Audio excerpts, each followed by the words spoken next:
Keir Starmer talked about an island of strangers.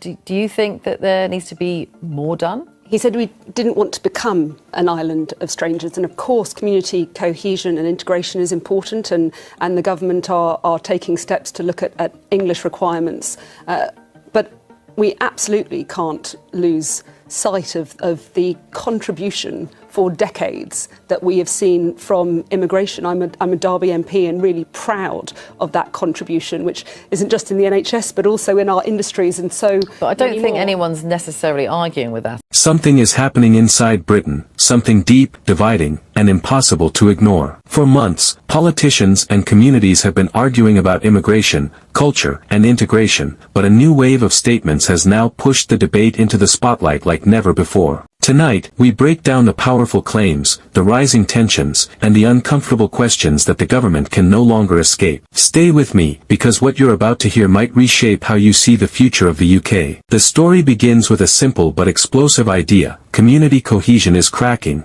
and the government is scrambling to respond. One MP tried to calm things down, reminding the country that immigration has supported Britain for decades. Are they? They're talking about how much you adopt, and it's about how you the culture of the country. And I think that language is a huge part of that, to enable people to fully be able to appreciate and be a part of our communities, and I think that's right.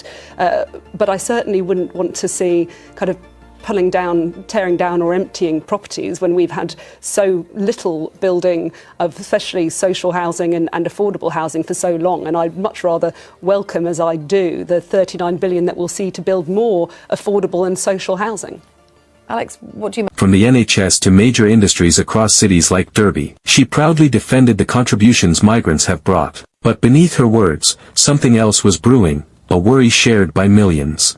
Worry that goes far beyond economics and dives straight into identity itself. Because while few people dispute the value immigrants bring, a harder question has emerged. How much should newcomers adopt the culture of the country they move to? And this isn't just political talk, it's become a national argument heard in homes, workplaces, and online spaces. The MP agreed that language plays a crucial role, calling English essential for real community participation. But even as she tried to strike a balanced tone, frustration across the country has continued to rise. What shocked many viewers was her warning about housing, arguing that Britain cannot simply tear down or empty properties at a time when social and affordable housing is already scarce. Her message was clear: immigration isn't the real enemy, the lack of long-term planning is. Still, she celebrated the government's proposed £39 billion boost for affordable homes. Yet for many watching, her reassurance wasn't enough. A documentary had just exposed a much darker reality brewing under the surface. That documentary, as commentator Alex pointed out, showed something alarming: communities across Europe becoming balkanized. Not just diverse, but divided. Separate worlds, separate values, sometimes barely interacting with one another. And according to him, the UK is already heading down the same path. He warned that when people live side by side but never truly integrate, the consequences can become dangerous. Not just tension, not just discomfort, but serious social instability. Alex didn't hold back. He said governments across Europe, including Sweden and Denmark, are now reviewing policies they never imagined touching before. Why? Because uncontrolled immigration paired with low integration is creating what he called social disquiet and disharmony. And then came the line that sent shockwaves through viewers. Some people, he said, are beginning to use terms like civil war. The fact that this phrase is even entering public debate is a sign of how intense the situation has become. Then he delivered one of the most controversial arguments in the entire discussion: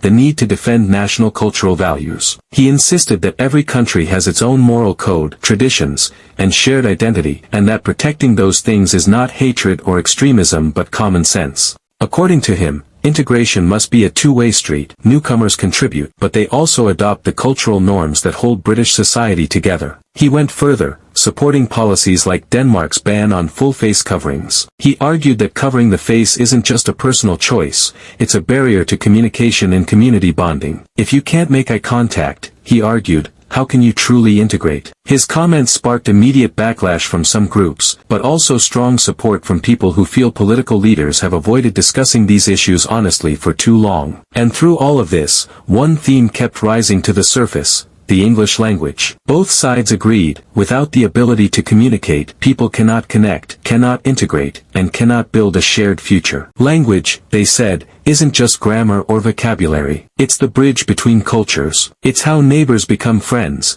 and how communities avoid drifting into isolated islands that never mix. So where does this leave Britain today? Somewhere in the middle of a storm made of cultural tensions, political pressure, housing shortages, and rising public frustration. One side argues for compassion and recognition of decades of positive immigrant contributions. The other warns of division, cultural loss, and communities growing apart. Both sides see danger. Both sides claim to defend the future of the country.